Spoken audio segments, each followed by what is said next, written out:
You know how things are supposed to quiet down for the holidays? Well, apparently Brooklyn did not get the memo. Instead of the usual winter slowdown, we're actually seeing a pretty wild surge at the end of 2025. And the numbers? Well, they're pretty staggering. So let's just get right to the headline number, the one that kind of says it all, a 40% year-over-year increase in signed contracts. Yeah, you heard that right, 40%. That is a massive, massive jump, especially for what's usually a sleepy time in mid-December. So the big question is, what is going on? All right, to really get what that 40% means, we've got to look at the hard data.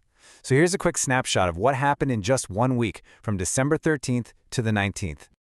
Okay, so what you're seeing here isn't just one good week, it's actually accelerating momentum. We're at 74 contracts signed. Now, that's a nice 19% jump from the week before, but the real story is when you compare it to last year. We're blowing past the 53 contracts from the same week in 2024. This isn't just a little bump, it feels like the market is really hitting the gas. So you might be thinking, okay, that's one good week. Maybe it's just a holiday fluke, right? Well, the data is telling us this is part of a much bigger story. Let's zoom out and look at the pattern. And this really drives the point home. This is not a fluke, it's a pattern. For 11 of the last 15 weeks, the number of signed contracts has been higher than the year before.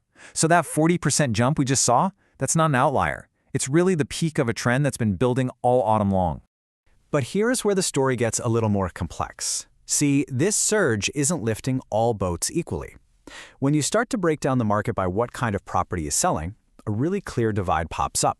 And this slide just makes that divide crystal clear. On one side, you've got resale co-ops. Activity there literally doubled compared to last year. That is just incredible. But then you look over at new development, and it's the only part of the market that actually saw a decline. So the big takeaway here, this whole surge is being fueled by demand for existing homes, not new construction. And to put a finer point on that co-op boom, 24. That's how many contracts were signed for resale co-ops this week alone. That one single category makes up nearly a third of all the activity. It really shows you exactly where the market's energy is concentrated right now. So if the overall market is hot and the resale market is on fire, where exactly is the epicenter of all this activity? Well, the data points us to one neighborhood in particular that's posting some truly unbelievable numbers. Okay, get ready for this. 600%. No, that is not a typo. A 600% year-over-year increase in activity. I mean, this is the kind of statistic that just makes you stop and go, wait, what is possibly going on here? And here's the breakdown of that wild number. The Park Slope and Gowanus area, they saw 7 sales signed this week. Compare that to the same week in 2024, just one single sale. And just like the bigger market trend, this explosive growth was all about strong resale activity. It really shows you how a surge in one key neighborhood can dramatically lift the numbers for the whole borough. And hey, it's not just about volume. The luxury market is definitely strong too.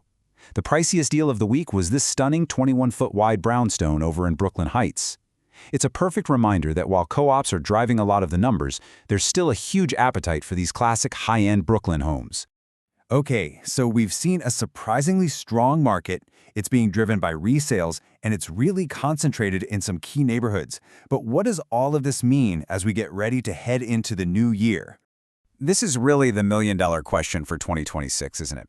We've established that there is intense buyer demand out there, but all that demand is chasing a pretty limited supply of existing homes.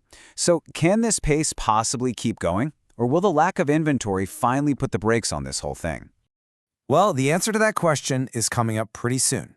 The first data set of the new year is going to tell us if this incredible December run was the grand finale for 2025, or if it was just the opening act for an even hotter market in 2026.